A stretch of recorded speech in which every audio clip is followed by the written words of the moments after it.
Welcome to Carr University. My name is Mark Tallman. I'm the Director of Learning and Development. Today we're going to look at effective communication skills. So open up your training guide and we're going to turn over to page one of the guide and we're going to look at our outline for today. The four topics we're going to address is how to communicate with different difficult personality styles. Second point is understanding the major communication styles. The third point we'll address is assessing and discovering your own personality style. And the fourth point we'll look at is how to improve your communication with your guests and other team members. So on the same page, you'll notice a icon and you see what are called the four personality or communication styles. So let me unpack this for you. All of us are a combination of all four of these styles: thinker, harmonizer, socializer, and charger. But what you'll see is that one or two will have what is called a predominance in the way in which we communicate with people. And each one of these personalities are instinctively wired in a differing way. For example, the thinker, they're slow-paced communicators, they're detailed, they're thorough, they're analytical, they're systematic, they're organized, they cross T's and dot I's. You might call them information-driven or data-driven personality or communication styles. And if you were going to put a metronome on the pace of their speech, that slow pace is just slow, methodical, detailed. Now, when we go to the second style, you'll notice harmonizer. They're also slow paced. So harmonizers and thinkers move at that same pace. The difference for the harmonizer is they're peacemakers. They're easygoing personalities, friendly, laid back, very relational, all about a connection, compassionate, warm people. And what describes them and how they're wired is they're people driven or relationship or connection driven.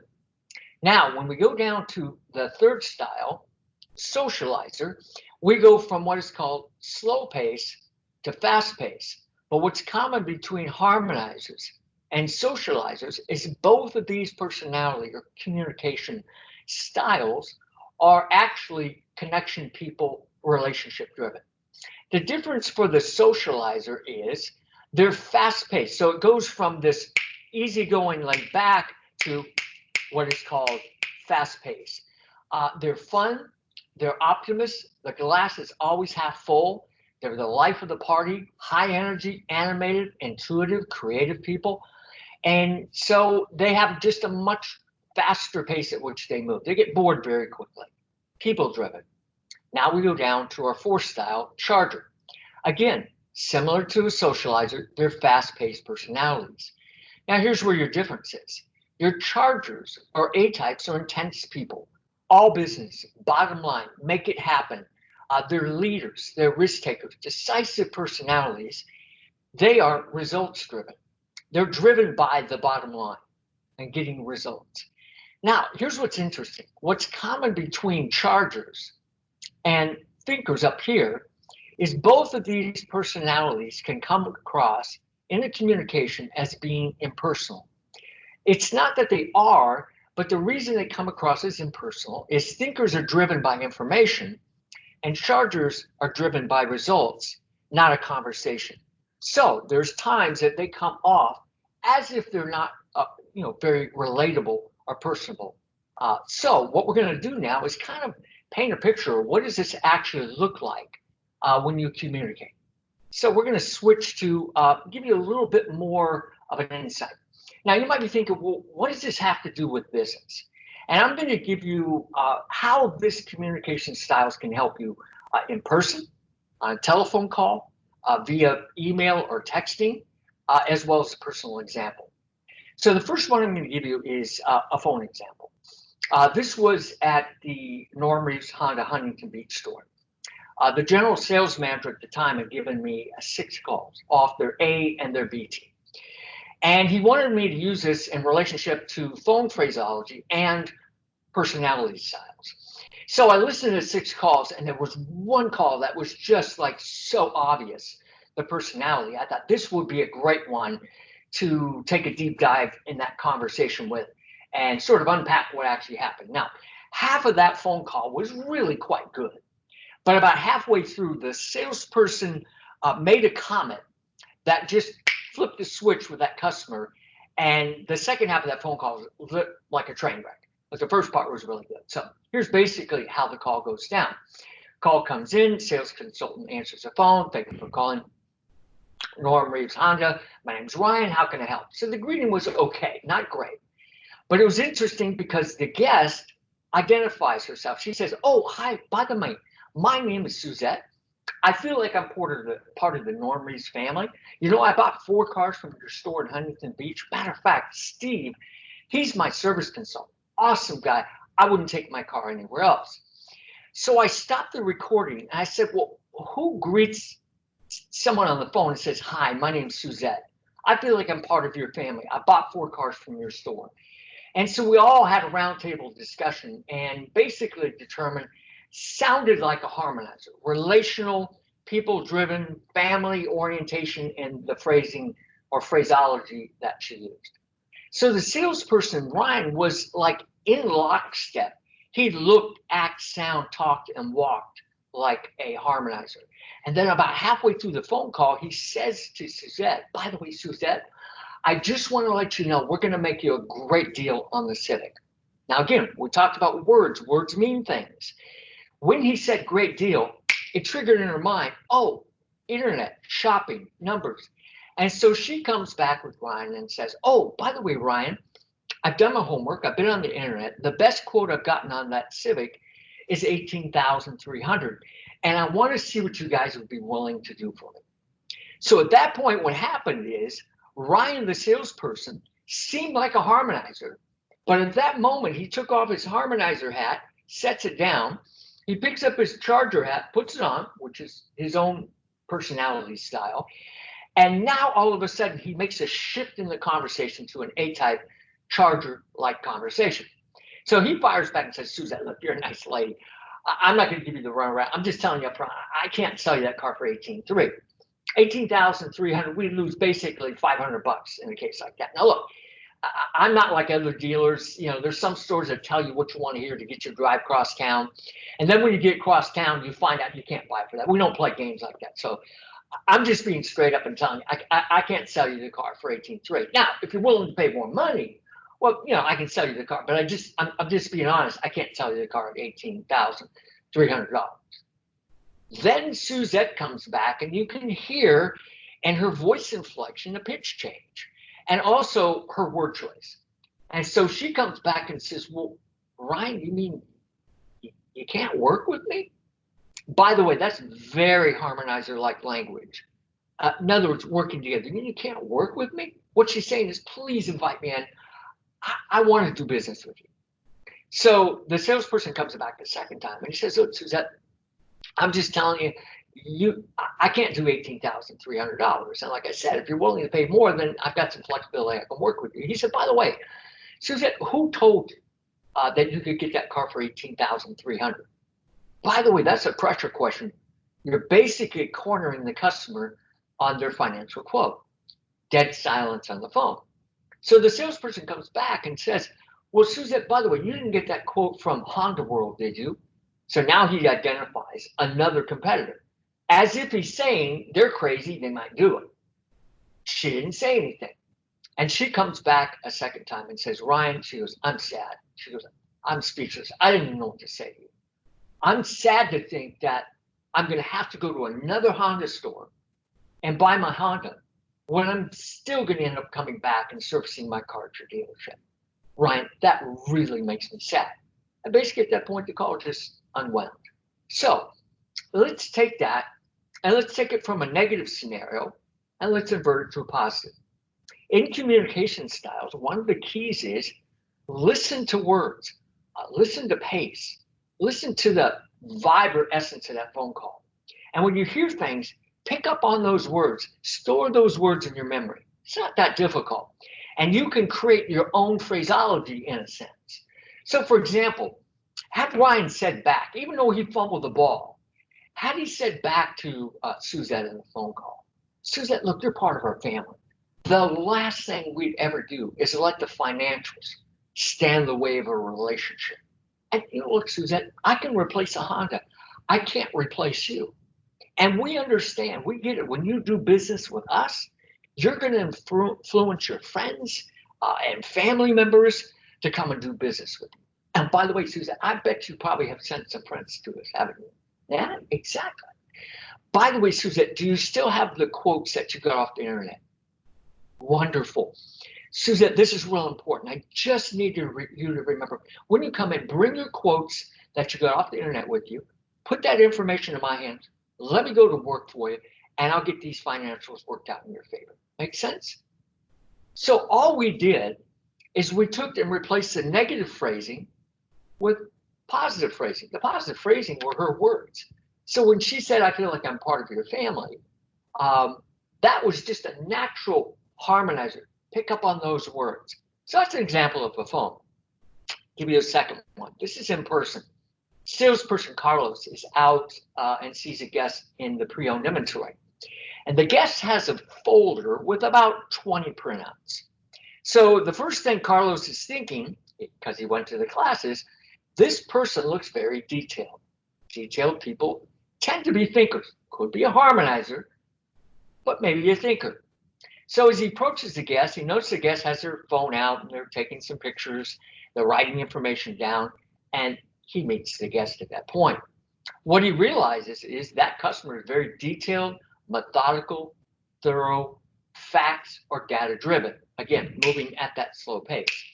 Now, Carlos happened to be a socializer. It's primary communication style. So socializers tend to move like this. Thinkers move slow, methodical, detail. So he told himself, put on the thinker hat. So he looks, acts, sounds, talks, and walks like a thinker. They're in synchronicity here in their conversation. They've synchronized. So what happened was, in the story he shared with me, when he got down to the negotiation part of this, on this pre-owned certified car, he realized this car was like 19,000 miles. It was a 3-year-old, had all the service history. So he realized he's got a fantastic car. And based on some of the other cars the customer's looking at, he's thinking he has the ace in the hole. In other words, the quality and the history in this car is going to far exceed any of the other cars he's looking at. But what he did when he went into the negotiation step is he pulled out all the documentation he could find in the car, the Carfax, the multi-point inspection, the certification process it went through, keys to that car, 3 sets of keys, and the portfolio in the glove box. So when he went in, he laid out all this documentation on the table and the financials in the middle. And what happened is he noticed the body language of that guest changed. The customers kind of leaned back in the seat. They had their arms crossed. You know, they just look like they're kind of, okay, let's see. But as soon as that customer saw the information, his body language went from this to all of a sudden, he went like this. He takes out his pen. He opens up his folder. And at that point, he starts going through and asking questions. Carlos said he picked up every document that he had and he would ask questions about it. And then he would take his pen and cross off one of the cars he was considering, turned it over. He'd ask more questions, cross off another one, turn it over. Ask a few more questions, cross one off, turn it over, cross one off, turn it over. It was as if that customer was going through an Excel spreadsheet and basically going through each item and going delete, delete, delete, delete. What happened after about 45 minutes into this, the customer simply said to Carlos, he says, I got to tell you, I appreciate your attention to detail. I don't think I'm going to find a car this nice. He goes, I feel very comfortable with this. I want to do this one. Now, that was a positive example. Now, let's go the other way and say Carlos didn't do that. Let's say Carlos was just a socializer. He kept his socializer hat on. And so he goes into that negotiation and all he brings in is the financials. And then the customer says, oh, by the way, Carlos, can I see the Carfax in that car? Now I'm going to go negative now. And the salesperson says, you want to see the Carfax? I mean, it's a certified car, so it's got 19,000 miles. We can't sell a car, it's been in a prior, accident and have it certified. Customer, I don't care. I want to see the Carfax. Salesperson, are you serious? Customer, well, yeah, I want to see the Carfax. And now watch what the salesperson does. He goes, okay, hold on, give me a second.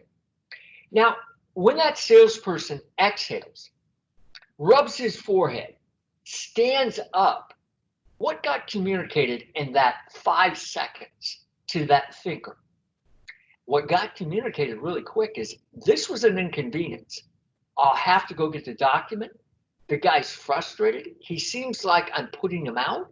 But the guest is sitting there as an analytical thinking, well, geez, I'm going to spend, 30-some thousand dollars on a pre-owned certified car. All I'm asking for is some basic information. And it seems like I'm inconveniencing you and you really don't want to give me the information. So at that point, thinkers tend to distrust. Why? Because they make all their decisions based on data, information, accuracy, thoroughness. So the point of it is it wouldn't take 1 or 2 times where maybe that salesperson seems put out to get information, where that analytical, the thinker, is probably going to say something like, Carlos, gosh, I really appreciate your time. I've got 2 or 3 other cars I want to take a look at. I really appreciate your help. But I'm not going to make a decision for probably a couple months on this. That is an excuse. It's not a real objection. It's a way for that customer to get out of the store because he doesn't like the situation he's in. So there's a contrast between positive versus example of negative. Now you might be thinking, okay, I get it. In person, I see how you use it. On a telephone call, I see how to use it. But how do you use it on like email or text? Because again, remember, we talked about this in another module. The 3 ways we communicate is through words, which is 7% of our communication, voice inflection, which is 38%, and body language, that's 55%. So the question is, well, I'm down to 7%, if you want to call it, in an email or text. So I'll give you an example. I'm doing a meeting, internet manager says, how do you tell on email or text? And I said, well, it's a little more challenging, but you can. I said, do you have an example? He said, yeah. So he went to his office, he printed out an email correspondence he had with a customer. And the first email from the customer was 3 lines of information, no capitalization, no punctuation marks, and abbreviated words. So my first insight was to go, oh, it's a charger. Why? Because chargers are not concerned about writing a big paragraph, capitalizing all that. They're bada bing, bada boom, get it done, make it happen. So Richard goes, well, how can you tell? And I explained, well, no capitalization, short sentences, abbreviated words, no punctuation, tends to say someone's in a hurry. And A-type chargers are always quick, get it done. So then he thought about that. Well, that's interesting. And I said, by the way, did you actually correspond back to him yet? He goes, yes, I did. I said, oh, if you don't mind me asking, what did you send? And it was pretty much basically a template. There was like 4 paragraphs. And immediately I knew that charger, that A-type, did not take the time to read that. So I said, by the way, I can almost guarantee he probably didn't read that. Has he responded back? And then he kind of smiled and he said, yeah, he did. I said, what did he say back? And it went from 3 lines of information to 1 line. And now the 1 line was all capitalized with a bunch of exclamation points. And it said basically, please see my first email. So even on a text message, you can correspond and see that difference. Now, I'll give you a last one. This is just a personal example. I was doing a class and there was a warranty administrator, and her name was Rachel, and she was a thinker, very detailed person. And she came up on a break and said, Mark, I've got a question. I completely love this. Makes sense for business, but she said, you could use this in personal life too. I said, well, yeah, of course, it's communication. She said, well, let me run one by you. She goes, I got a situation. My daughter's 17 and she's a charger and we're complete opposites. And now that she's a teenager, all of a sudden I noticed our communication is very strained. And I said, well, give me an example of what that looks like. She says, well, this is typically what happens. Like on the weekend, she wants to go out with her girlfriends, go to a movie or the mall or whatever she wants to do. And of course, I'm a mom. I'm getting asked questions. And so I ask her questions. And the more I ask her questions, the more upset she gets at me. And then we kind of have a meltdown in the conversation. I said, okay, so let me ask you, after all your questions, do you let her go or not? or sometimes. How does that work out? She goes, well, pretty much almost all the time. I end up letting her go. I just want to make sure I know what's going on when the girls are out at the mall and so forth. There are boys involved and so forth. I said, well, it makes sense. I said, but remember your daughter's an A-type. What she wants to hear is an answer, bottom line, yes, no, maybe, something. When you ask questions, what happens is it's frustrating her because she's a very bottom line personality. I said, so what I would do is this. I would reverse your process.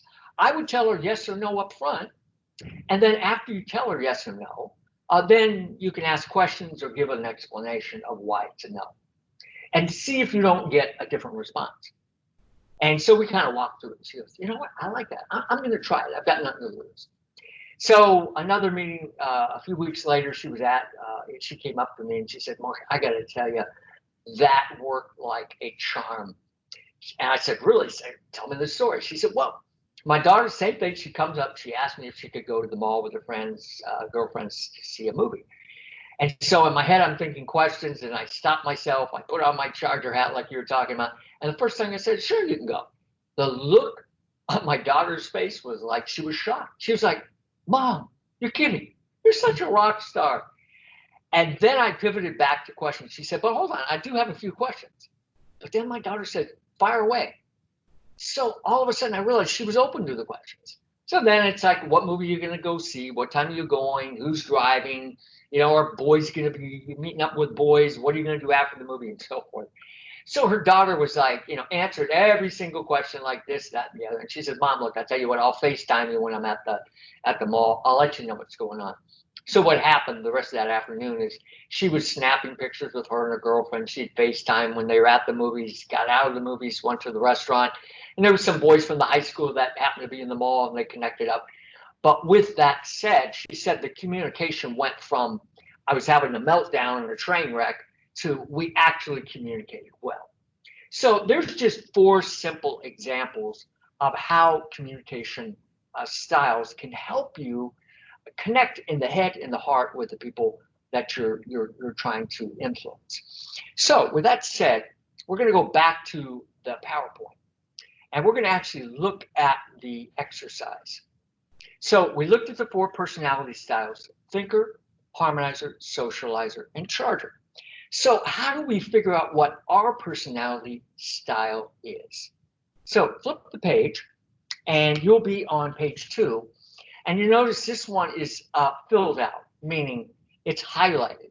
Now, this is actually my personality style, and I'm going to use it as an example. You see your 4 styles on the top of the page. On the left side, you see how do you appear to people? What's your body language? What's your behavior style? What are your assets, your liabilities? What do you do under pressure? What frustrates you in a communication? What do you thrive on? What are you rewarded by? And what are you persuaded by? And lastly, what kind of relationships are you driven towards? And then you see groups of words. Some will be 8 words. You have some where you have 12 words. So what you're going to do when you do the exercise is you're going to ask yourself, both on a personal as well as a professional level, what words describe the essence of who I am? So, for example, appearance. For myself, I picked warm and relaxed. That tends to be more in a personal setting or communication. I tend to be in business, fashionable and trendy, professional and status oriented. In other words, I like the iPhones, I like nice clothes, I like nice suits, I like nice watches, pens, things of that nature. In other words, rather than a big pen, I have a Mont Blanc pen. But that's me. That's just how I'm hardwired. The second category you see there, body language. I can be contemplative in body language, easygoing, friendly, high energy, animated. Now notice, I didn't pick any words here. I don't come across as intense or all business. So as you go through this, some you may pick 2 words, some it might be 1. There may be some groups you pick no words. The next one you see is behavior. I'm logical, supportive, compassionate, outgoing, approachable. Again, no words here. Assets, strengths, organized, detailed, listener, patient, mentor, enthusiastic, creative, intuitive. And then notice over here, I've got 3 words: risk taker, leader, and decisive. Liabilities, overanalyze, dislike risk. Now notice over here I'm a risk taker, over here I put dislike risk. So there's parts, whether it's business or personal, that sometimes I'm between these two. Again, we're all a combination of all four of these personality styles. If you look down here, I have no words here. Impulsive, but no words over here. Under pressure, first word I have is dependent, defensive, and reactive under pressure. And again, both personal and professional. Frustrated by, impatience, rudeness, bored, routine, incompetence, indecisiveness. Thrives on structure. I thrive on harmony, helping others. Optimism and attention. Again, no words here. Rewarded by order, sincere praise, appreciation, positive feedback, recognition, outperforming. The last one, persuaded by. By the way, this is a real good one to remember, especially in negotiation. And by the way, negotiation doesn't have to be only sales. Anytime you have a conversation with somebody, you might be negotiating them from a negative viewpoint to a positive viewpoint. For thinkers, logic, facts, information, thoroughness. I picked all three of those. Harmonizer, support. Socializer, testimonial, flexibility, personal touch. Bottom line, credibility and competence. Now, the last one, relationship, I picked two words, loyal and fun. That's a type of relationships I tend to be driven towards. Now, when you add this up, every word's a point. So in this column, I had 10 words that describe me. Harmonizer, 19. Socializer, 22. And charger, 11. So it's obvious my dominant personality style is socializer, harmonizer. The people I'm less like are chargers and thinkers. It just means that when I communicate personal or professionally with chargers and thinkers, I have to remind myself, put on the thinker hat or put on the charger hat. That just simply means I just remind myself of who these people are. And the next module will look at a very effective tool, very simple tool to identify these personalities types in a conversation without even being concerned if they're a charger, socializer, harmonizer, or thinker. So the next page, 3, we're going to actually look at a blank copy here. This is your homework. What you're going to do on your own time is you're going to go through and you're going to, just like I did, you're going to highlight all the words that describe you and all of these categories. And again, you're going to add up each of your columns. You're going to have 4 scores at the bottom. And this will determine your scores at the bottom, just like I did. I'll flip back. Your what is called your dominant personality style. For me, it's relational. You may be different, and most likely will be. Now, I did one more thing here because somebody's going to forget how do we do the assessment. So if we flip over to page 4, you're going to see these are the instructions on page 4 of how to do the personality assessment. If you forget, you can always rewatch the video, but it's very simple and straightforward. By the way, just a reminder, this assessment is about a 4 to 5 minute exercise. If it takes you longer than 4 or 5 minutes, I know who you are. You're probably a thinker because you're overthinking it. So have some fun with this. You can also have a friend or spouse or significant person in your life do the assessment themselves. Maybe they can do one on you and you do one on yourself to see, do they see me like I see myself? So have some fun with it. There's no right or wrong, but it's a great communication tool. Lastly, if you flip over to page 5, you're going to see your actionable idea page. What do you want to implement? What have you heard today that you want to incorporate into your communication with your guests? Lastly, I want to thank you for your time and your participation.